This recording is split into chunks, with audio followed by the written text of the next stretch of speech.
Finally tonight, a voyage deep into the sea. A famous filmmaker and explorer made that journey yesterday to the bottom of the Pacific, a place known as the Mariana Trench's Challenger Deep, some 300 miles southwest of Guam.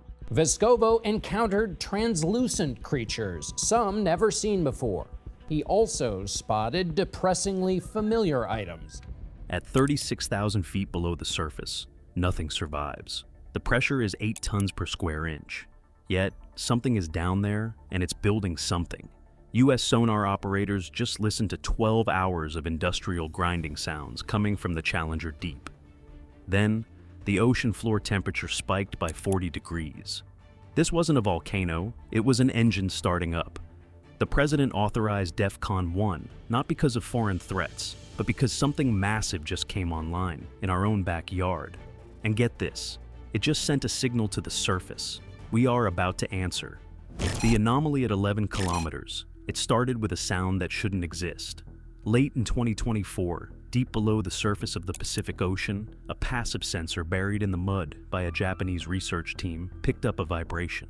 It wasn't the rumble of an earthquake or the groan of shifting tectonic plates. It was rhythmic. Tick, tick, tick. Precise, calculated.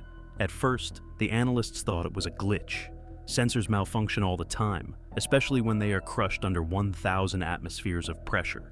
But then, the data was cross-referenced with a U.S. Navy SOSUS array, the secret underwater listening system used to track submarines. The Navy heard it too, and they heard something the Japanese team missed. Underneath the ticking, there was a grinding noise, like metal dragging across rock. Within 4 hours, the data hit the desk of the Chief of Naval Operations. Within 6 hours, the president was woken up. And by dawn, the United States military had quietly shifted its readiness level to DEFCON One. Now, for those who don't know, DEFCON One is the highest level of alert. It's the global conflict is imminent setting. It's the button you push when you expect the world to end in the next hour. The US hasn't officially been at DEFCON One ever. Not even during the Cuban Missile Crisis. So, why would a noise in a hole in the ocean trigger the apocalypse protocol? Because the analysts at the Pentagon realized something terrifying. The sound wasn't just mechanical movement, it was heavy mechanical movement. Based on the seismic displacement, whatever was moving down there weighed over 50,000 tons. And it was moving fast. But here is the catch. Humans can't build things that big that survive at that depth. We struggle to send a tiny titanium sphere down there for a few hours without it imploding. If there was a machine the size of an aircraft carrier moving around on the bottom of the Mariana Trench, it meant one of two things. Either an enemy nation had developed physics-defying technology that made our entire Navy obsolete overnight, or it wasn't built by humans at all. The Pacific Fleet was ordered to scramble. Submarines were deployed to circle the trench. The world went about its business, buying coffee and scrolling through phones, completely unaware that in the dark rooms of the Pentagon, generals were staring at a screen showing a shadow in the deep, praying it wouldn't come up. But it didn't just stay down there. It started to do something much worse. The sensors didn't just hear movement, they heard a countdown. The implosion barrier. To understand why everyone was freaking out, you have to understand where this was happening. The Mariana Trench isn't just a deep hole, it's an alien planet. The bottom, known as the Challenger Deep, sits about 7 miles down. If you dropped Mount Everest into it, the peak would still be over a mile underwater. Down there, the pressure is over 8 tons per square inch. Imagine an elephant standing on your thumb. That's the pressure on every single inch of an object. Water creates a crushing force that finds the tiniest weakness and obliterates it. When we send robots down there, they have to be small, thick, and incredibly simple. You can't have moving parts on the outside. You can't have gears, exposed motors, or tank treads. The pressure would jam them instantly or crush the seals. This is why deep-sea submersibles look like smooth eggs or torpedoes. They are designed to survive, not to act. But the data coming from the JAMSTEC sensors showed something impossible. The disturbance on the seafloor wasn't drifting. It was walking. The telemetry showed a specific pattern of impact tremors. Thud, thud, thud. The spacing was perfectly even. The force was consistent. This thing was pushing aside centuries of silt and mud with mechanical legs or pistons. And that's what scared the engineers. To build a machine with moving legs that can operate at 16,000 psi requires materials we don't have. If you use steel, it's too heavy. If you use titanium, it's too brittle for moving joints under that load. And yet, there it was. The US Navy analysts ran the sound through every filter they had. They were looking for the signature of a Russian nuclear reactor or a Chinese electric drive. They found neither. Instead, they found a thermal signature. A satellite scan, usually used for tracking climate data, flagged a heat bloom directly above the trench. Now, heat doesn't travel well through water, especially 11 kilometers of it. For a heat signature to be visible from space, the source at the bottom had to be producing an insane amount of energy. We're talking gigawatts. Basically, someone had turned on a nuclear power plant at the bottom of the ocean.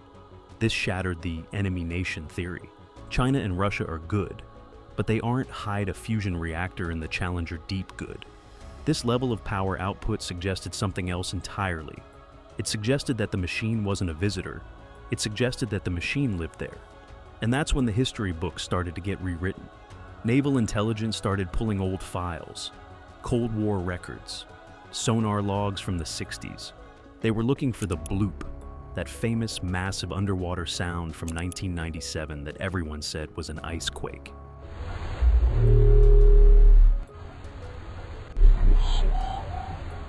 They overlaid the new mechanical footsteps with the old bloop recording. They matched. The ice quake wasn't ice, it was this thing. It had been down there for decades, maybe centuries, just sleeping. And now, for some reason, it was waking up. They decided to get a closer look. And that was their first mistake, because the drone they sent down saw something that left the operator in shock. What the camera saw. The US Navy deployed a Seawolf-class drone. This is a classified piece of hardware designed to go deeper than anything else in the fleet. It's silent, fast, and armed with high-resolution cameras and sensors. It took 4 hours for the drone to descend. The deeper it went, the darker it got. By the time it hit the Hadal zone, 6,000 meters down, the water was pitch black. The operators were watching the feed from a secure bunker in Hawaii. The tension was so thick you could cut it with a knife. As the depth gauge ticked past 10,000 meters, the sonar started screaming. The object wasn't just sitting on the bottom, it was active. Then, the camera picked up the lights. In the natural world, bioluminescence is common. Squid and fish glow to attract prey, but their light is usually green or faint blue, and it flickers organically. These lights were different. They were hard, electric blue, and they were blinking in a sequence. Flash, flash, pause, flash, flash, flash. It was binary. The drone moved closer, fighting the immense pressure. The floodlights cut through the silt, and for a split second, the camera caught a glimpse of the source. It wasn't a biological creature. It wasn't a rocky outcrop. It was a smooth metallic surface. It looked like a wall of obsidian, but it was manufactured. There were seams. There were rivets the size of dinner plates. And along the side of this massive structure, there were mechanical limbs. Huge articulated pistons driving into the mud, pulling the main body forward. The scale was incomprehensible. The drone's sonar mapped the object. It was over 400 meters long. That's bigger than the largest aircraft carrier ever built. The operator zoomed in on the hull. There were no markings, no flags, no made in China or property of US Navy. It was featureless except for those blinking blue lights. Then, the heat sensors went off the charts. The water around the object was boiling. In the freezing, crushing dark, this machine was venting superheated plasma. Suddenly, the blue lights stopped blinking. They turned red. The drone's audio sensors picked up a new sound. It wasn't the walking noise anymore. It was a high-pitched whine, like a capacitor charging up. The frequency kept rising, higher and higher, until it went ultrasonic. The operators in Hawaii tried to pull the drone back. "Abort!" the commander shouted. "Get it out of there!" But it was too late. The feed glitched. Static took over the screen. The telemetry data showed the drone spinning wildly, caught in a massive turbulence. Then, the signal died. The drone didn't implode. It was deactivated. But before the feed cut, the camera saw one last thing. A port opened on the side of the massive machine, and something small, fast, and shaped like a torpedo shot out. But it didn't head for the drone. It headed for the surface. This wasn't just a machine taking a walk. It was launching something. The room in Hawaii went silent. They had just confirmed that an unknown superior power was operating an aircraft carrier-sized platform in U.S. territorial waters, and it had just fired a projectile. This is why they went to DEFCON One. They thought it was a first strike. They thought the missile was heading for Los Angeles or Tokyo, but the projectile didn't break the surface. It stopped at 500 meters depth and hovered. It sat there, humming, waiting. Waiting for what? The answer came from the other side of the ocean, the second signal. While the U.S. Navy was staring at the Mariana Trench, alarms started going off in France. The French operate a hydroacoustic observatory called Chaos. It's designed to listen for nuclear tests. But on that same day, their sensors picked up a signal originating from 800 kilometers away off the coast of Papua New Guinea. It was the exact same signal as the one in the trench, the same frequency, the same heavy mechanical rhythm. But there was one terrifying difference. The signal was playing in reverse. Dr. Eleanor Grant, a lead researcher in oceanic signals, realized what was happening before the military did. "It's not an echo," he reportedly said. "It's a reply." The machine in the Mariana Trench wasn't alone. It was calling out. And something under the seabed near Papua New Guinea had just answered. This changed everything.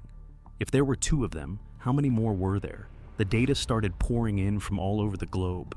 Anomalies that had been dismissed as sensor errors or glitches were re-examined. A weird magnetic vibration in the Arctic, an unexplained heat plume in the Indian Ocean, a rhythmic thumping near Antarctica. They were all connected. The US government realized they weren't dealing with a single unidentified object. They were standing on top of a global network of dormant machinery that was simultaneously waking up. The projectile that had stopped at 500 meters depth, it wasn't a missile, it was a relay buoy. It was boosting the signal, blasting it through the layers of the ocean to ensure every other unit on the planet heard the wake-up call. The DEFCON One status remained, but the target changed. The military wasn't aiming at Russia anymore. They were aiming their defenses at the ocean. But here is the really scary part, the decryption. Recall those blinking lights, the binary code? The NSA and Japanese intelligence had been working on it non-stop. They finally cracked a part of the sequence. It wasn't a launch code. It wasn't a threat. It was a timer. The binary translated into a set of dates and coordinates. The sequence repeated one specific date over and over again. June 19th, 2025. That date was only months away. The message wasn't complex. It was a synchronization command. System check complete. Stand by for activation. Target date 06/19/2025. The realization hit the situation room like a bomb. We weren't under attack. Not yet. We were in the pre-game lobby. The machines were running their diagnostics. They were stretching their legs. The massive crawler in the trench, the responder in New Guinea, they were just the maintenance crew. They were waking up to prepare the world for something else. And we had no idea who built them. Some theories in the intelligence community pointed to a breakaway civilization, a group of humans who went underground or underwater during the last ice age. Others, the more desperate ones, pointed to the sky. Maybe they were planted here millions of years ago, automated sentinels waiting for a specific criteria to be met. And apparently, we just met it. The US president tried to call a summit with world leaders, but the trust was gone. Every nation suspected the others of controlling the machines. China accused the US of faking the alien threat to cover up a secret weapon. The US accused China of the same. Meanwhile, the machine in the trench kept moving. It reached the edge of the Challenger Deep and started to climb. It wasn't staying in the hole, it was coming up to the continental shelf.